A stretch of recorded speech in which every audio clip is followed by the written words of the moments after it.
हम लोग कितने रिएक्शन को समाप्त किए हैं? 4 रिएक्शन को समाप्त कर चुके हैं। संयोजन अभिक्रिया, वियोजन अभिक्रिया, विस्थापन अभिक्रिया और द्विविस्थापन अभिक्रिया ना, और पूरे कॉन्सेप्ट के साथ हम लोग उसको पढ़े हैं। आज जो हम लोगों का जो अभिक्रियाएं है ना, शायद एक ही अभिक्रिया हो लेकिन बिल्कुल ही डीप में होंगी। आज जो अभिक्रिया है बहुत बहुत बहुत इम्पोर्टेंट है ना। अब जब ये बहुत बहुत बहुत इम्पोर्टेंट कह दिए तो समझेंगे ये तुम्हारा पीछा छोड़ने वाला कभी नहीं है। बात समझे कि ना समझे? ये पीछा छोड़ने वाला नहीं है। मतलब क्या कि ये 11 में भी तुमको मिलेगा, उदासीनीकरण अभिक्रिया, और 12 में भी मिलेंगे। बात समझे कि ना समझे? और ये बड़ा इंपॉर्टेंट रिएक्शन है, हमारे लाइफ से जुड़ा हुआ रिएक्शन है, याद रखिए, है ना। अब जब लाइफ से जुड़ा हुआ है तो इंपॉर्टेंट है ये, है ना। उस अभिक्रिया का नाम है तुम्हारा उदासीनीकरण अभिक्रिया। हेडिंग लगाएंगे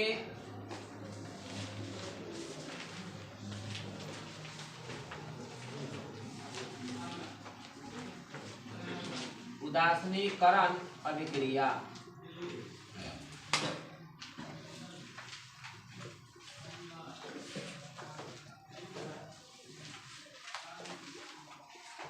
न्यूट्रलाइजेशन रिएक्शन, न्यूट्रलाइजेशन रिएक्शन।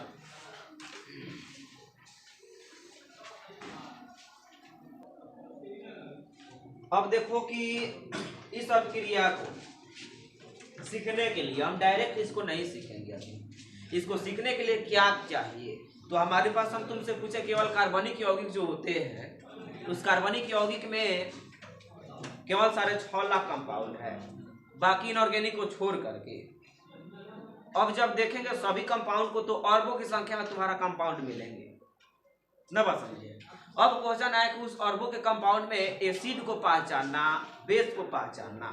10 जो होता है 10 क्लास में बच्चों को जो सबसे अधिक प्रॉब्लम हुआ करता है ना, वो प्रॉब्लम हुआ करता है कि एसिड को कैसे पहचानेंगे, मतलब अम्ल को कैसे पहचानेंगे। और क्योंकि ये अभिक्रिया अम्ल और भस्म पर ही लागू होंगी, ये अभिक्रिया अम्ल और भस्म पर ही लागू होंगी, है ना। अब उसको यही प्रॉब्लम मतलब हमेशा रहता कि कैसे जानेंगे कि कौन भस्म है कौन अम्ल है। तो इसका हम जो तरीका बता रहे हैं याद रखेंगे, तरीका। ना तुम्हारा 10 में कोई क्वेश्चन फंसेगा, ना 11 में क्वेश्चन फंसेगा, और ना 12 में क्वेश्चन फंसेगा। किस अभिक्रिया के थ्रू? उदासीनीकरण अभिक्रिया के। बात समझे? तो उसको पढ़ने के लिए सबसे पहले हम लोग को क्या पढ़ना पड़ेगा कि एसिड को कैसे पहचाने, है ना, और बेस को कैसे पहचाने। इसको एसिड बेस रिएक्शन भी कहते हैं। बात समझे कि ना। अम्ल भस्म अभिक्रिया। तब देखो इस अभिक्रिया को अभी नहीं पढ़ रहे हैं, ध्यान से सुनोगे। यहाँ है अम्ल, पहचान बता रहे हैं, ध्यान से सुनेंगे। और यहाँ है भस्म, है ना। भस्म या क्षार बोल दे, दोनों एक ही होता है। भस्म और क्षार दोनों एक ही होता है। दोनों में बस इतना सा फर्क है कि एक पानी में घुला हुआ होता है, एक पानी में नहीं घुला हुआ होता है। तो जो पानी में घुल जाता है उसको क्षार बोलते हैं, और जो पानी में नहीं घुलता है उसको भस्म बोलते हैं। फर्क। अब ये हमको, अच्छा ये जो बातें हम जो अभी बोले तुमको, ये एसिड बेस और चैप्टर में हम लोग को पढ़ना है। यहाँ देखो कि हम कुछ बातें बता रहे हैं। हमारे पास SO3 हुआ करता है, SO4 हुआ करता है ना, SO4 हुआ करता है।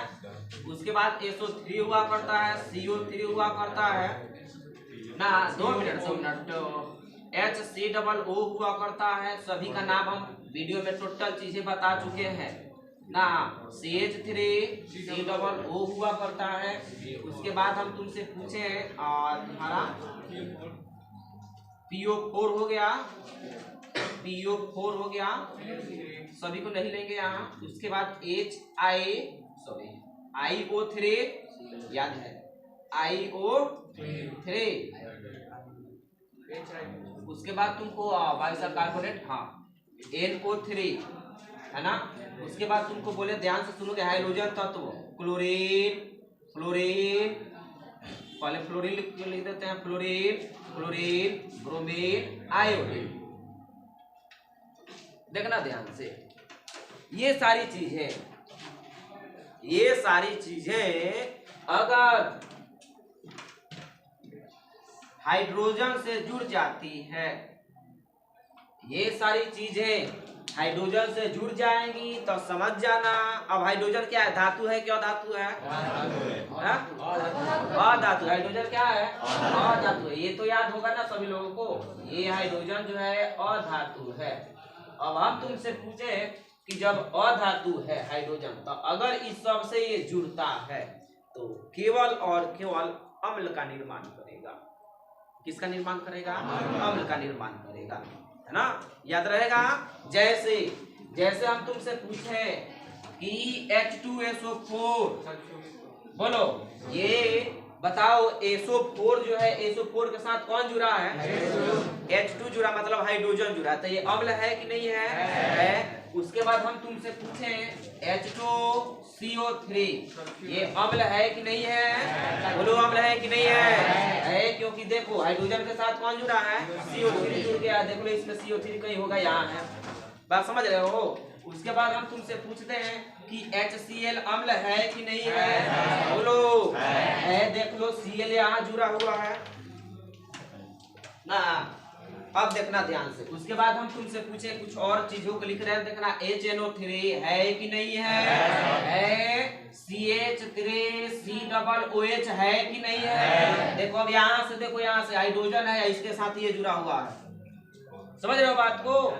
और HCOOH याद है? बोलो है। अच्छा, उसके बाद हम तुमसे पूछे, मान लो कि कह दे HiO3 है कि नहीं है? आयोडिक अम्ल। उसके बाद मान लो हम तुमसे कह दें कि मतलब ऐसे बहुत सारे कंपाउंड होंगे, बोलो जी ना। अब इसका हम तुमसे नाम पूछे तो इसका नाम है सल्फ्यूरिक अम्ल हुआ। अच्छा, उसके बाद हम तुमसे पूछे ये कार्बोनिक अम्ल। अच्छा, ये इसमें बहुत लोगों को 10 में हम बैठा करके ये पढ़ाए थे, याद होना चाहिए।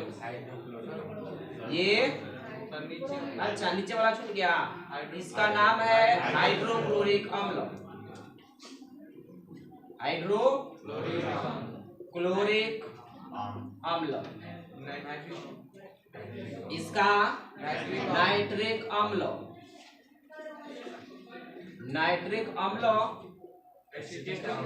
ये एसिटिक अम्ल। कौन अम्ल हुआ? एसिटिक अम्ल।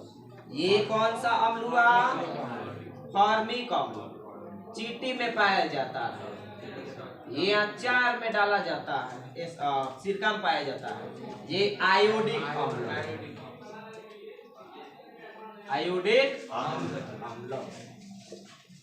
बात समझ रहे हो? अब सुनोगे ध्यान से। मतलब यहाँ तक तुम कंफर्म हो गए हो कि अगर देखो हाइड्रोजन अगर इस सब के साथ जुड़ता है तो किसका निर्माण करेगा? अम्ल का निर्माण करेगा।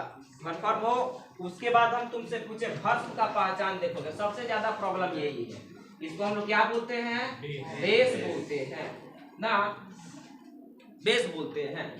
भस्म का पहचान क्या है? पूरे ऑर्गेनिक कंपाउंड में, इनऑर्गेनिक कंपाउंड में बेस का पहचान तुम्हारा क्या है? तो बेस का पहचान तुम्हारा क्या है? देखेंगे ध्यान से, मात्र 2 सेकंड में आप देखते देखते पहचान जाओगे कि लाखों करोड़ों अरबों की संख्या में बेस कौन है।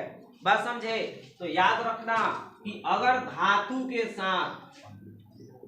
के साथ कोई OH जुड़ गया है तो याद रखेंगे वो भस्म का निर्माण करेगा, उसी को क्षार बोलेंगे। ये क्षार है कि झार है? क्षार लिखे है ना, सही लिखे है ना?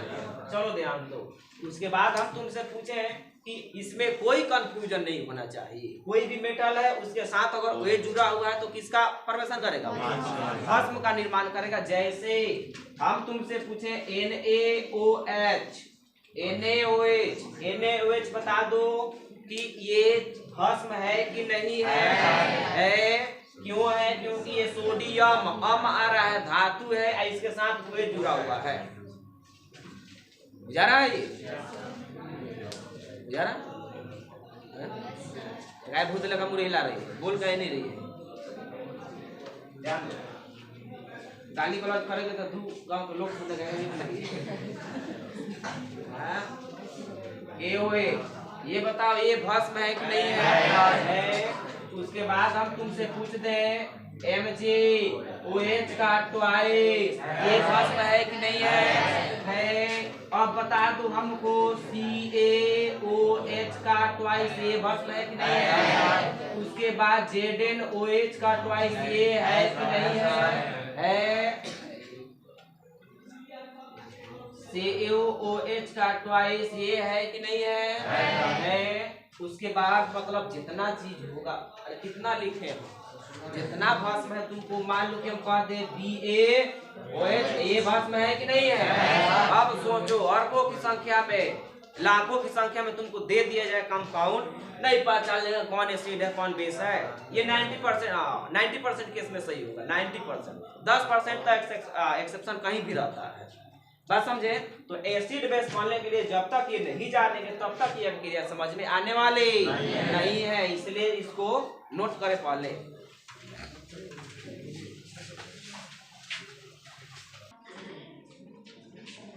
अब देखोगे जैसे मान लो हम एक और लिख दें H3PO4, ये है फास्फोरिक अम्ल।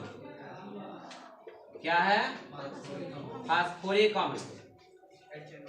अच्छा कुछ लोग कहेंगे, अगर जो लोग पढ़े हुए वीडियो को देख रहे होंगे तो लोग बोले सर जी ये क्षार है कि भस्म है?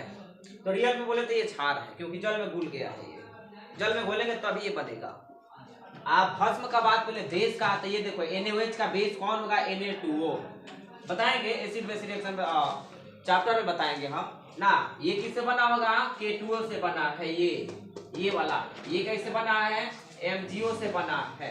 ये CaO से बना है, ये CuO से बना है, ये BaO से बना है। बात समझे? इसको बोलते हैं भस्म और ये है क्षार, लेकिन यहाँ उतना अंतर हम लोग देखेंगे नहीं, बता दिए है ना। ये देखेंगे हम लोग एसिड बेस में। अब देखना ध्यान से, इंपॉर्टेंट चीज है। देखो ये तुमको बहुत कम बच्चे जानते हैं, ध्यान से सुनेंगे। सबसे प्रॉब्लम यही है कि पूरे ऑर्गेनिक कंपाउंड इनऑर्गेनिक कंपाउंड में कैसे पहचानेंगे कि एसिड कौन है बेस कौन है। और जब एसिड बेस समझ में आ गया तो ये तो एकदम आसान है ना। देखो रिएक्शन बिठा सकते हैं इसको। अब ये सब कॉपी सामने रखोगे। अच्छा एक और बात बोले तुमको कि मान लो कि तुमको लवण को पहचानना है। लवण बोले तो सॉल्ट को पहचानना है। सॉल्ट को पहचानना है तो केवल यहाँ हाइड्रोजन के जगह पर तुमको धातु दे दो। केवल यहाँ धातु लगा दोगे ना, धातु, तो ये सब जो होगा ना ये लवण को देने वाला है। अगर धातु लगा दिए तो किसको देगा? ये लवण को देगा। जैसे हम तुमसे पूछे Na2SO4 लवण है कि नहीं है? उसके बाद MgSO4 है कि नहीं है? KNO3 लवण है कि नहीं है? KCl लवण है कि नहीं है? बात समझे? Na2CO3 लवण है कि नहीं है? ना। तो ये सब के बारे में अभी ना पूछे हम, ये अगले चैप्टर का, लेकिन यहाँ हमको एसिड बेस रिएक्शन समझाना है ना, उदासीनीकरण अभिक्रिया, इसलिए हम ये बात कर रहे हैं। परफॉर्मो मतलब क्या है? यहाँ केवल तुम धातु हाइड्रोजन की जगह पर क्या लगा देंगे? धातु लगा देंगे। कोई भी धातु हो जाएगा तो लवण को देगा। परफॉर्मो बिठा दे इसको। अब देखना, अब ये उदासीनीकरण अभिक्रिया क्या है तो देखोगे न्यूट्रलाइजेशन रिएक्शन। ये क्या कहता है कि जब किसी भी अम्ल की अभिक्रिया भस्म से कराएंगे, दुनिया में कोई भी अम्ल है अगर उसकी अभिक्रिया भस्म से कराते हैं तो वह लवण तथा जल को देता है हमेशा। अगर अम्ल भस्म होगा, ध्यान से सुनना, अगर अम्ल भस्म होगा तो अभिक्रिया करेगा, रिएक्शन करेगा एक दूसरे से, तो पहले बनाएगा लवण, उसके बाद जल को देता 100% केस में। यहाँ बात समझे? जैसे देखोगे ये अभिक्रिया क्या है, इसका अभिक्रिया लिख रहे हैं हम। ये अम्ल हुआ, अम्ल की अभिक्रिया भस्म से कराते हैं तो ये लवण तथा जल को देता है। इस अभिक्रिया को हम लोग उदासीनीकरण अभिक्रिया कहते हैं। अब सुनो, उदासीनीकरण अभिक्रिया इसका नाम क्यों पड़ा? उदासीनीकरण नाम क्यों पड़ा? हम तुमसे पूछे अभिक्रिया के पहले ये अम्ल था, तो अम्ल का टेस्ट कैसा होता है? खट्टा होता है। ये भस्म है तो भस्म का टेस्ट कैसा होता है? कड़वा होता है। लेकिन जब अभिक्रिया करेगा ना तो लवण बनाएगा, तो लवण बनाएगा तो ना ये अम्लीय होगा और ना ही भास्मिक होगा, दोनों में से कोई नहीं, मतलब न्यूट्रल हो गया। बात समझे कि ना समझे? बात बुझा रही है ना? हमारे पेट में जब गैस्ट्रिक होता है, याद रखेंगे, गैस्ट्रिक जिसको बोलते हैं, तो एसिडिटी बढ़ जाती है पेट में, तो जा करके दवा लेते हैं ना तो वो एंटासिड देता है। मतलब क्या, तुम्हारे पेट में ना बना है क्या, एसिड ना। बात समझे? पतला दस्त का होना, डिहाइड्रेट होना, डिहाइड्रेशन होना, बात समझे कि ना समझे? तो होता है, तो डॉक्टर से दवा लोगे ना तो डॉक्टर जो होता है वो देता है एंटासिड। एंटासिड का मतलब का एसिड का उल्टा को एंटासिड बोलते हैं। तो एसिड के उल्टा क्या होता है? भस्म होता है। एसिड के उल्टा क्या होगा? भस्म होगा। अब वही तुमको जब भस्म देता है ना तो तुम्हारे पेट की अम्लीयता जो है वो कम हो जाती है, इसलिए हमारा पेट न्यूट्रल हो जाता है और हम लोग हेल्दी हो जाते हैं, डिहाइड्रेशन की प्रक्रिया नहीं होती है। बात तो बुझा रहा है ना? तो वही हम तुमको देखो, यही परिभाषा है। वह अभिक्रिया जिसमें अम्ल भस्म से अभिक्रिया करके लवण तथा जल को देता है उसे उदासीनीकरण अभिक्रिया कहते हैं। बस समझे? दो reaction in which acid react with base to give a salt and water is called neutralization reaction. बस समझे कि ना? जब अब देखोगे एग्जांपल इंपॉर्टेंट है। बता दो हमको कि NaOH भस्म है कि नहीं है? अच्छा, अम्ल भस्म लिखे या भस्म अम्ल लिखे, कोई दिक्कत तो नहीं होना चाहिए, बोलो। अम्ल भस्म लिखे या भस्म अम्ल लिखे, कोई तो दिक्कत नहीं है ना। तो यहाँ चलो ना ले ही लेते हैं, कोई दिक्कत नहीं है। H2SO4 बोलो अम्ल है कि नहीं है? NaOH भस्म है कि नहीं है? अब बताओ, तो ये प्लस और ये प्लस माइनस वाली कहानी को 7 वीडियो बनाए हैं, जाकर के देख लेना। तो ये प्लस वाला माइनस वाला के पास था Na2SO4, आंख बंद करके जल निकाल दो। अब जल यही ना होता है। अब तुम कहोगे सर जी यहाँ हाइड्रोजन 1 गो है, यहाँ 3 गो हाइड्रोजन, उसके बारे में सोचो, वो बैलेंसिंग है। बात समझे? अच्छा, उसके बाद हम तुमसे पूछे HNO3 एसिड है कि नहीं है? उसके बाद KOH ये भस्म है कि नहीं है? देख लो। तो बताओ, जल क्रिया करेगा तो क्या देगा? लवण बनाएगा। तो लवण कौन चीज से बनता है? धातु से ना बनता है। तो यहाँ धातु ये है, एकरा साथ जुड़ेगा। देखो ना, सारा चीज लिखा है ना। बात समझे? तो बताओ KNO3 प्लस में दम आंख बंद करके ना। उसके बाद बोलो H3PO4 है कि नहीं है? अम्ल है। उसके बाद हम तुमसे मान लो कि CaOH ट्वाइस हम ले लेते हैं, ये भस्म है कि नहीं है? एसिड बेस रिएक्शन करेगा तो क्या लवण को देगा। तो लवण यहाँ किसका बनेगा? कैल्शियम। तो PO4 का बैलेंस 3, Ca का बैलेंस 2, तो ये यहाँ 3 हो जाएगा, यहाँ ट्वाइस हो जाएगा। प्लस में यहाँ तुम्हारा ट्वाइस हो जाएगा, प्लस में जान। तो ये हड्डी का राह के फॉर्मूला हमेशा 2 में पूछता है। अरे आदमी को जलाया जाता है ना, आदमी को जलाते हैं ना, तो उसका हड्डी जो जलता है ना, हड्डी के राख का फॉर्मूला है कैल्शियम फॉस्फेट, जो कि सॉल्ट बोला जाता है। उसको चॉक करके देखना, जलाने जाना ना तो जला वाला चॉक करते हैं ना, तो हम सॉल्ट लेते हैं ना। बात समझे? तो ऊपर से मार 2-4 लाते दे देंगे, कहेंगे ताना होता है।